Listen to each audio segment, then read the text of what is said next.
Doña Loba detrás de la escoba, de Gloria Fuertes.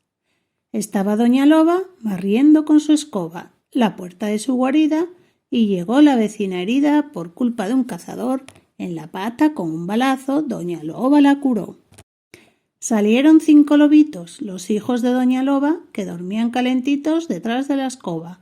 Un lobito trae la venda, otro trae el algodón, otro agua oxigenada, otro frasquito de alcohol, y el más pequeño no traía nada.